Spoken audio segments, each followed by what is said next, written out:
Okay, I just wanted to answer your question. Well, it's not really a question, but it's a stupid statement. So saying that the Ten Commandments say nothing about Christmas, Easter, and bestiality, and I will also speak actually about the Ash Wednesday. So the Ten Commandments does speak actually about Christmas, Easter, Lent, bestiality, and many other sins. Yes, it does.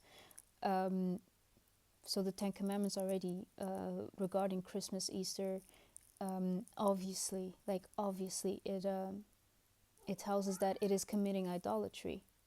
Literally, if you go and you celebrate Nimrod's penis and Semiramis hoo-ha, you're committing idolatry. Because even Jeremiah 10 tells you not to go after the ways of the heathens. Okay? God tells you that in there, literally. The same thing with Easter, Jeremiah 7 and 44. Same thing with Lent, Ezekiel 8. And when it comes to bestiality, when you have the Spirit of truth through the Spirit of grace, you know in wisdom you will not do bestiality. Like there's no,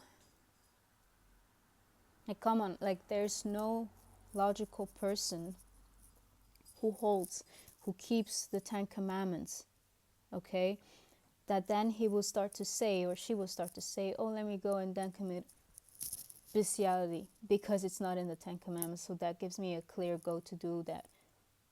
That's not, like, what are you saying? What are you saying at? We're not under the schoolmaster anymore. We know through the Spirit of grace, conviction, that we're not supposed to just commit bestiality. Like, come on. You have then Leviticus 11, that too, if you love God with all of your heart, soul, and mind, you will keep that. That will be in your heart. You'll be convicted to do that also because it is a covenant made also with promise. It was a covenant made through Noah. Noah, who is your forefather, who is my forefather, everyone's forefather on this earth, he made that covenant with him and the seed after him. He would not flood the earth and they would eat clean, but he would destroy the earth through fire. Isaiah 65 and 66 tells you this. So yeah, you have to keep the full instruction of the Torah. It's the full instruction. And also, if you would keep if you would keep sacrificial law, because that's what you're referring to, the schoolmaster, then Yeshua died in vain. You're trotting underfoot the blood of Yeshua. He died for you so that you could receive the Spirit of grace, which is conviction, for you to keep the 10 Commandments and eat clean and go out and teach others to do the same. That's what he died for. Not so that, like the left, the Christians who just believe in the name of Jesus, who is Baal, and then you're fine, and keep the moral law, which even the Satanists and the atheists do, because even they celebrate like Christmas and Easter and Lent. They do. And like the right, not that they would just go and then follow, literally going by the letter of the law, not seeing things spiritually, but starting to wear full-on wool clothes or linen clothes and do the feast outside of the land, profaning it. You know, this is then the whole problem. And this is why you're not also seeing it, because you do not keep the 10 Commandments correctly to the full instruction. And that's why you are living in this strong delusion and you don't get at all what you're actually even talking about. At all. And also I wanted to also make, comment on this other comment about Matthew 23, 1-3. And I'm gonna try and get my Bible. Then spake Yeshua to the multitude and to his disciples, saying, the scribes and the Pharisees sit in Moses' seat. All therefore whatsoever they bid you, observe, that observe and do.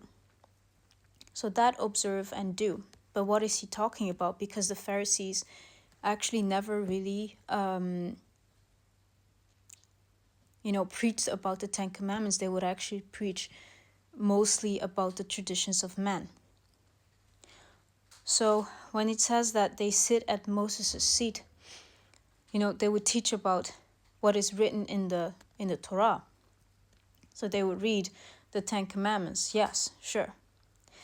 However, what they would not do is literally that. They will not keep the Ten Commandments, because even like in Luke 16, it says that the Pharisee, they coveted. I'm going to read it later for you. But also the word they. It's like there's no really Strong's number.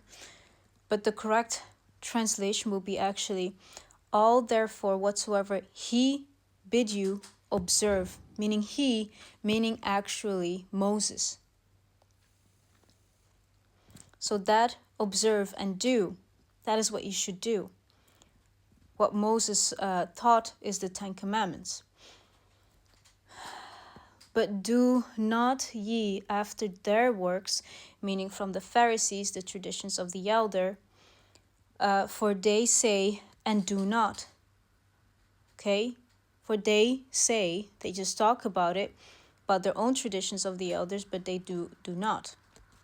But even reading the Ten Commandments, they talk about it, but they don't do it. They're hypocrites. They're literal hypocrites. Because then it says here very clearly, for they bind heavy burdens and grievous to be borne, and lay them on men's shoulders. But they themselves will not move them with one of their fingers. Okay? But all their works, they do to be seen of men. Okay?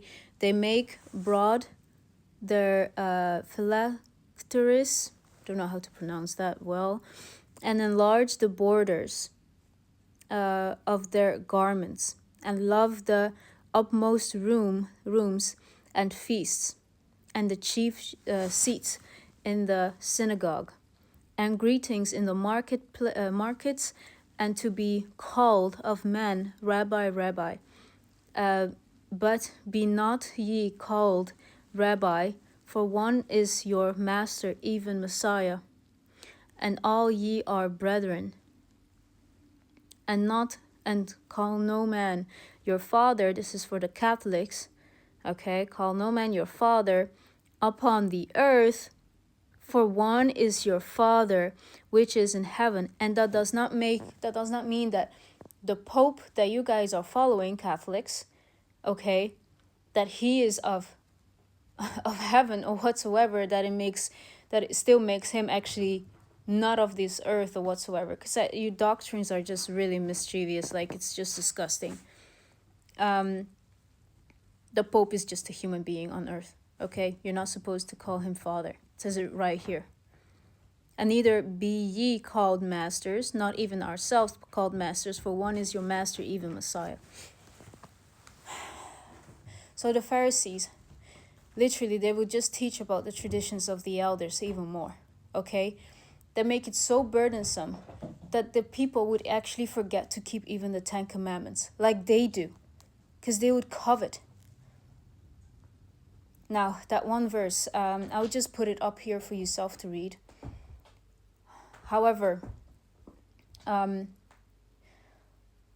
Matthew 23, 1-3 does not mean literally go and do the schoolmaster. It actually means go and actually do the Ten Commandments. That was desired at Horeb, which the Messiah came and magnified in Deuteronomy 18:15-20, which Peter quotes in Acts 3, 22-26. And even in John 1:45, which Philip is talking about.